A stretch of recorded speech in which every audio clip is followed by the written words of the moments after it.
In 1999, Midway released the third game in the Cruis'n series to the arcades. And just like in the past with the series, the following year it was ported to the Nintendo 64. The arcade version boasted better graphics, better music, and licensed cars, which the N64 did not get to see in its version. Even though the port lacked a little, it was still a fun installment to the series, so let's take a look at the game. The selection of vehicles is higher than ever before, though a lot of them are locked from the start. Here you'll find everything from supercars to trucks, F1 cars, rocket vehicles. It's really a good variety. They all differ a bit in handling and acceleration, but until you get to the higher class of vehicles, you won't really notice too much of a difference.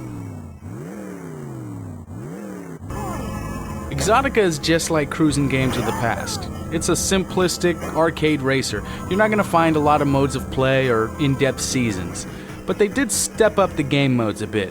This go around there's a challenge mode where you have to beat different types of races in different locations to unlock the next level and even bonus vehicles. Here you'll find new race modes to the series like drag race and circuit. Drag is kind of a cool idea, but it's also kind of limited and can get boring pretty quickly. You'll be prompted to perform a trick before each drag race.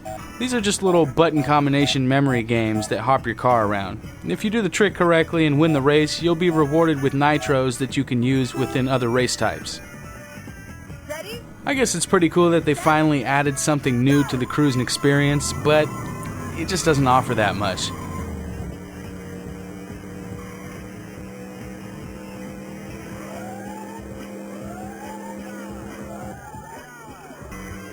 The game keeps track of your in-game miles traveled, and every certain amount of miles you reach, you'll unlock a hidden vehicle.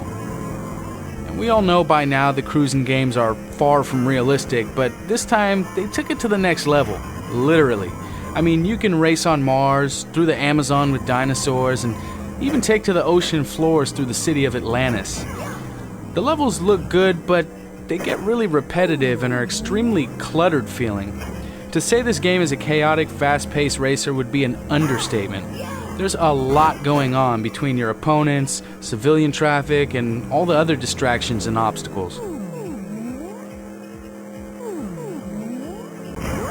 There are some shortcuts here and there throughout the levels, but they come up on you fast and sometimes are a little hard to spot.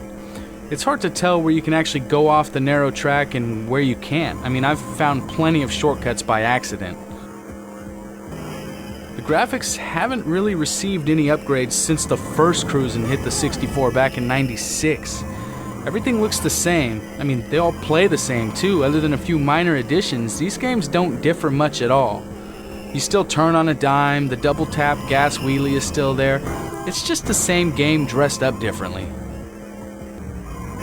The music also sounds pretty dated. Not like dated now because the game is 13 years old, but I mean dated back in 2000 when the game came out. A lot of early 90s dance music here, and there's even at least one song I heard that was recycled from Cruis'n World. It's a shame they didn't use the arcade music as it was a lot better. The sound effects are all pretty much the same as the last two games also. Nothing really new here. The thing is, they don't really make a lot of games like Cruis'n anymore. Even the arcade racers these days aren't typically this far-fetched and crazy. The fact that I can race a forklift through Las Vegas and then take a hovercraft through Mars is just awesome. I mean, the game is simple, goofy, and you can pick up and play it for 20 minutes without committing to too much. But most importantly for me, it brings back a lot of good times that I've had not only with this game, but the N64 in general. This game goes for about $10 these days, but with my experience, it's the hardest game in the series to find, so it'll probably climb up in price with time. So, if you like other Cruis'n games or just arcade racers period, give this one a try.